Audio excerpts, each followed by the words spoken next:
Hi, I'm Linda from Barlates Body Blitz, and this is my fur baby Minnie. Today I just wanted to check in with you guys to see how you're all going. So we're going through some crazy times, and I don't know what it's like for you where you live, but in Western Australia we are pretty much in complete lockdown now. So we're not supposed to leave the house unless we get essential groceries, do things like maybe have to go to the doctor. You're allowed to exercise, which is a really cool thing, so you can still go out for walks and bike rides and things like that, but you're not allowed to do boot camps or gather in groups. It's a maximum of 2 people out together unless you're part of a family. So things are really crazy, and thank goodness that you and I already had everything sorted because we are home exercisers. So I'm sure that now you are enjoying that fact more than ever. And at least when you're at home in lockdown, you can get fit and healthy. So why not get some extra workouts in or try some new things that you haven't done before? So I wanted to give you a few tips because I know that there's a lot floating around on the internet, a lot of information, and sometimes it can get a bit overwhelming to know what to do or what not to do. For me personally, I kind of just browsed through all of the different things that they were talking about. For example, the incubation period, how it can live on certain objects for a certain amount of time. Just all of these little things, like the fact that it's airborne and that it can remain in the air in an enclosed room for up to 3 hours, things like that. So, just getting some facts and then thinking about how practically to help myself to not get this thing. So obviously, people would have heard that if you're young, if you're healthy, if your immune system's good, it's not going to be much worse than a flu and you'll be fine. But really, the fact is that a lot of young people are not fine. And I don't know if you've been kind of obsessively trolling the internet like I have to find videos of people that actually have the illness and they report about it. And I've seen quite a few videos of young people who are seemingly healthy and fit and led a pretty good lifestyle, maybe not exercising all the time like we do, but, tried to kind of do their best. And they still got it and they did really badly, and some of them ended up in intensive care with drips hanging off them, respirators and the whole lot.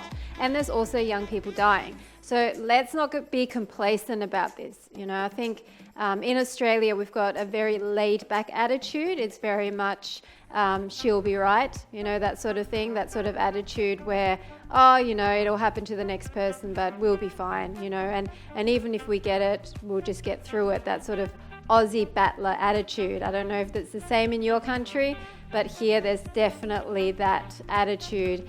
And because of that, people don't always take precautions seriously. So luckily, I kind of come from a semi-germaphobe background, and I've always been a bit of a germaphobe, not liking to touch anything like escalators, trolleys, things like that, just to, get the germs on me. So this is kind of working out for me. Most of my habits that I already had are helping me a lot, but now I've had to be a lot more stringent. So what have I been doing that perhaps can help you to tighten up your game? So obviously people need to be wearing masks. Now I have this amazing velvet, not real velvet I don't think, but fake velvet navy blue mask. I also have a grey one, which you might have seen in my Instagram post. It's got the respirator, so that's really important. And it also has this part which is like a bendable nose piece, so you can really fit it snugly against your face. And it also has adjustable straps so that you can tighten it up, because one of the reasons to wear the mask is not only to kind of stop people spitting on you, coughing on you and all that, but also if you're in an enclosed area, say you need to go to the shops or you need to go to a shopping center, or even if you need to go to a medical center, you don't want to be breathing the same air that everyone's been breathing. You don't know who's got it, right? So you need to be careful because that thing can live in air for up to 3 hours. So when you choose a mask, hopefully you can still get masks, by the way. I bought this on eBay. because all of the shops around my area were sold out of masks. But if you can still get one and you have some sort of choice, then make sure you go for one that has a respirator and that also fits really snugly. And it doesn't look that bad. I might not put it on fully because I can't really talk with it, but here you go. There you go. Not that bad, hey? And the funny thing is, like, a lot of the shops, well, all of the shops are sold out, but nobody is wearing masks, like hardly any people. The majority of people that are wearing masks are Asians, and they were wearing masks before anyway.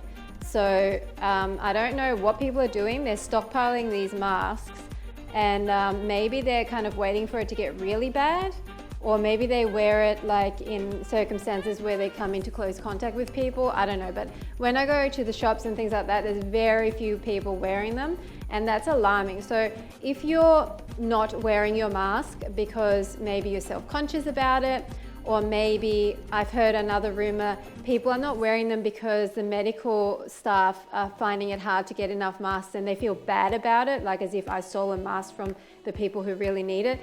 Any of those reasons are not good reasons. You don't want to get this thing. It's nasty. It's not just like a flu. It's definitely more like a pneumonia that gets deep into the lungs, and they don't know yet what sort of long-term effects this thing can have.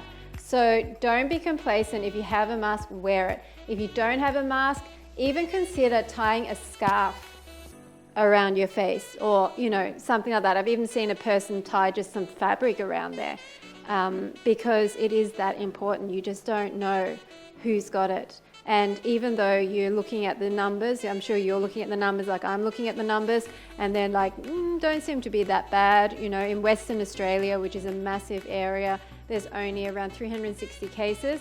Yeah, but your neighbor next door could have it, or the postman that's delivering your parcels, which brings me to my next point.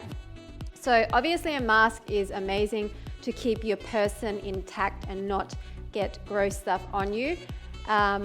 And the other part of that is obviously your hands. So when you're out and about, touching shopping trolleys, all of these things, germs can actually stay on a hard surface for up to 9 days. So that's pretty scary. Someone can have been in that shop 9 days before, sneezed into their hand with coronavirus, touched something, you touch it, you rub your nose or whatever, and then you get it. So that's not a good thing. 9 days is a long time. So you really want to make sure you're not touching your face. So a mask is good for that because you're less likely to touch your face. Also, obviously using hand disinfectant, sanitizers, things like that. But if you can, wear gloves. You can buy disposable gloves, the kind that people use when they make food, like in the hospitality industry. And you can basically put those on, and because there's this rubbery thing on your hands, you're much less likely to touch your face. Then you can just take them off once you've finished your shopping, throw them out, all the germs are on there, goodbye. The other thing to consider in terms of germs is going the next step further. What part of your body has come into contact with something that could have germs on it? So your clothing, right? Say for example, you've got your shopping cart and you're putting things in there and you're leaning over and putting things in, and now the front of your shirt has actually touched the handle of the shopping cart. Anything could have been transferred onto there. Then you go and you pick up your cat at home and you snuggle her, you transfer it onto her, you kiss her, and it goes into your mouth. It's unlikely, let's face it, but it's a possibility, right? So think about it. What part of your body has touched it? Maybe change your clothes as soon as you get home and put them in the wash. Even your arms, like if you're not wearing sleeves and you are like touching things, or you're holding items against your body, or if you're just getting a few things, or your shopping basket and you're kind of holding it on. I hold my shopping basket here sometimes because then I've got two hands free. So all of that could be transferring coronavirus germs onto you. So maybe change your clothes, maybe also have a shower, and very importantly, shoes.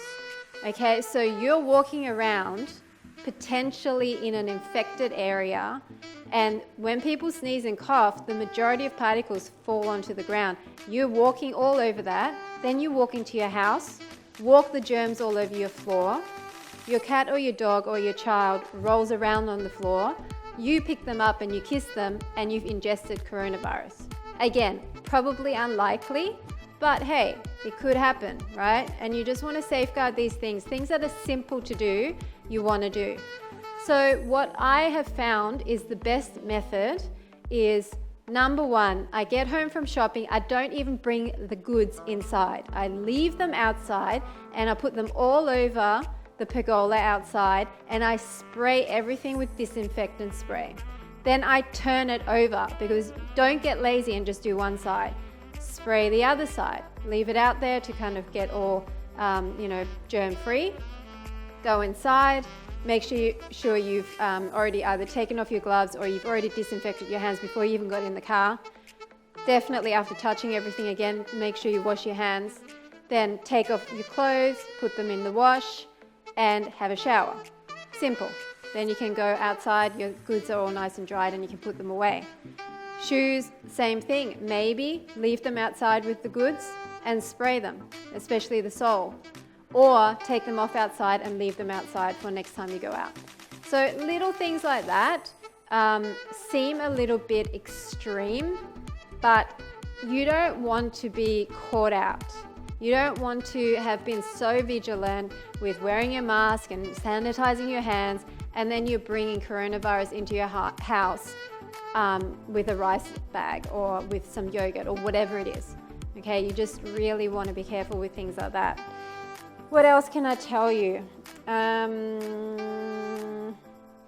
So another thing that I realized was that the whole point, or the whole reason why we've been put into this isolation or lockdown is to try and flatten the curve. Now, obviously a lot of people are going to get this, and I've heard some really bad statistics from specialists saying that up to 60 million people can die from this. It's crazy, it really is. And the information that we're getting from the media, number one, how do we even know it's true? Number two, hardly any people have really been tested in the grand scheme of things. So many more could have it. The tests are very expensive. So obviously the government is leaving them just for those people who either already have symptoms, who traveled overseas, or perhaps the medical staff, because that's so important for them to be corona-free when they're treating other patients. So at the moment, the criteria for being able to get a test is very specific here in Australia, and I wouldn't be able to go and get a test. Even if I got a cold, I still wouldn't be able to go and get a test. Even if I had all the symptoms, I couldn't go and get a test because I haven't been in contact with someone that has it, that has a confirmed case. I haven't traveled overseas in the last 14 days or 28 days or whatever it is. I wasn't on a cruise ship. All of these criteria that they have means that even if I caught coronavirus from a shopping trolley or from breathing air of an infected person, but I can't pinpoint where I got it, or I can't say that I was in contact with someone that had it, I would not be eligible for a test. And that's pretty scary because that's a lot of people. That's a lot of people. So what I'm trying to say is the numbers at the moment are extremely conservative. And even with China, looking at the fact that it looks like they've kind of stemmed the flow a little bit and their numbers aren't really increasing, once they all go back to work, that's when the real numbers are going to show up. Because unless you eradicated every last little tiny case of coronavirus, when people start engaging with one another again in close contact, there could easily be another outbreak.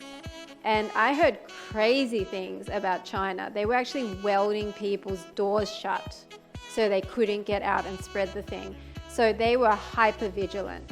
So they're definitely ahead of everyone else in terms of where they've come to with trying to stem that spread.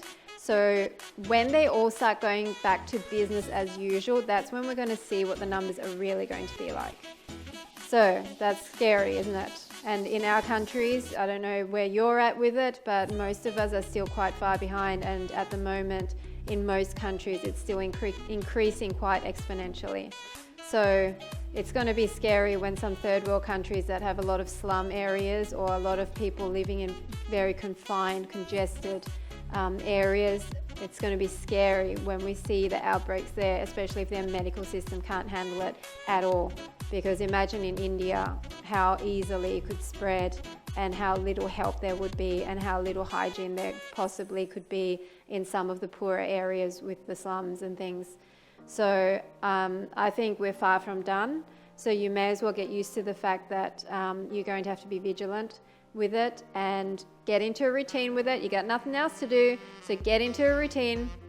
Also, boost your immune system. We've already talked about exercise because we love to do that anyway, but boost your immune system. Make sure that you're still getting really good quality food, fruit and vegetables. Just be vigilant with washing them, peeling any items that you can peel, any vegetables and fruit you can peel. Even buying frozen products, because I'm pretty sure that freezing it kills it. Or making sure that you heat everything above 70 degrees, which is what I've heard is the point where it kills the coronavirus. So don't be scared of fresh food. I know a lot of people are stocking up on canned food and everything, but at the end of the day, if you're still making sure that you wash everything with hot water, and I actually use detergent and just make sure I wash it off really well, then don't be scared of eating the fresh fruits and vegetables, still getting lots of variety to boost your immune system, because that will help you in the long run to not get it. Also supplement, because if you are in an area where you're not able to get all of those fresh fruits and vegetables, now may be the time to just supplement. And I know that supplements work firsthand, because being vegan, I have to have a vitamin B12 supplement, which I cannot get from any food source. And I've been vegan for 3.5 years, and I am not B12 deficient because I've been taking a synthetic supplement. So some people say, oh, supplements don't really work, it's better to get it from your real food. Well, at the end of the day, nowadays our real food might not be as nutritious as it used to be anyway, unless you're growing your own or you're going to some farmer's market or buying organic.